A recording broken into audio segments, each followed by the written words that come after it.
আপনার একটু লজ্জা হয় না? সিয়ামরত অবস্থায় টিভিতে নাটক কোন লজ্জায় দেখেন আপনি? সিয়ামরত অবস্থায় ফেসবুকে শর্ট ভিডিও, বেপর্দা নারীর ভিডিও তুমি কোন লজ্জায় দেখো? যুবক ভাই, তুমি নাকি ইমানরত অবস্থায় কোনো পুরুষ যদি স্ত্রীর কাছে যায়, তা আল্লাহর নবী বলছেন এই একটা অপরাধের কারণে তাকে 60টা সিয়াম রাখতে হবে।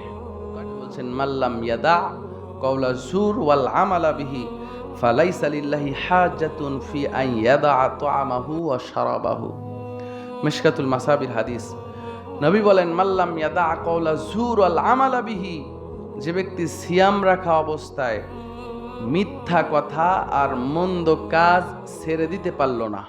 আবার শুনেন, মাল্লাম ইয়াদা কওলা জুর ওয়াল আমালা বিহি, আল্লাহ নবীর কৌশলে সুন্দর একটা বাক্য ব্যবহার করেছেন, যে ব্যক্তি মন্দ কথা আর মন্দ কাজ ছেড়ে দিতে পারল না সিয়াম রাখা অবস্থায়, তো ফালাইসা লিল্লাহি হাজাতুন, আল্লাহ তাআলার কোনোই প্রয়োজন নাই ফি আন ইয়াদা তাআমাহু ওয়া শারাবাহু, সারাদিন তাকে খানাপিনা পানাহার থেকে বিরত থেকে রোজা রাখাতে আল্লাহ তাআলার কোনো প্রয়োজন নাই।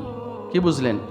তাহলে রোজা থাকা অবস্থায় মন্দ কাজ আর মন্দ কথা যদি বাদ দিতে না পারেন, তো সারাদিন সিয়াম পালন করাতে আল্লাহ তাআলার এর কোনো প্রয়োজন নাই, মানে এই সিয়াম আল্লাহর দরবারে কবুলই হবে না। এখন যুবক ভাই যারা আছে, সিয়ামরত অবস্থায় আপনার সময় পার করার জন্য তারা দেখা যাচ্ছে যে ফেসবুক চালাচ্ছে, ফেসবুকে রিলস ভিডিও দেখছে, এরপর ইউটিউবে শর্ট ভিডিও দেখছে। আপনারাও অনেকে টিভিতে নাটক সিনেমা দেখে সময় পার করেন, চায়ের দোকানে বসে গীবত করে সময় পার করেন। তাদেরকে বলছি, রিলস ভিডিও, ইউটিউবে শর্ট ভিডিও, নাটক, গান, এগুলো দেখা নোংরা কাজ। এগুলো রমজান মাসেও হারাম, রমজান মাস ছাড়াও হারাম।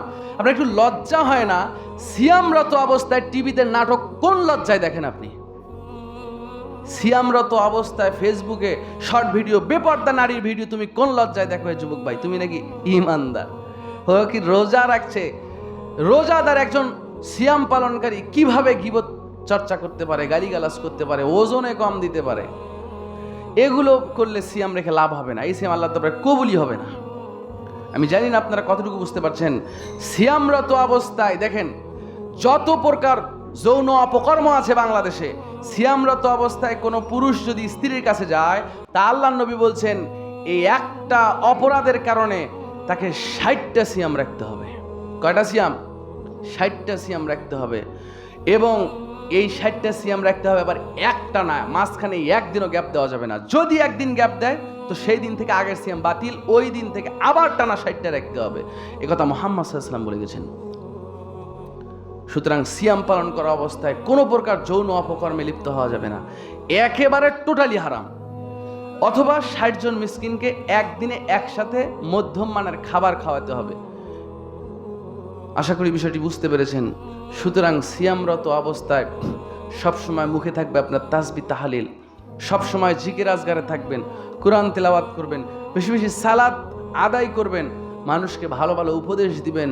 কখনোই মন্দ কাজ অথবা মন্দ কথা যেন আপনার মুখ দিয়ে বের না হয়। যদি হয় তো কষ্ট করে সিয়াম রেখে লাভ নাই। আশা করি বুঝতে পেরেছেন।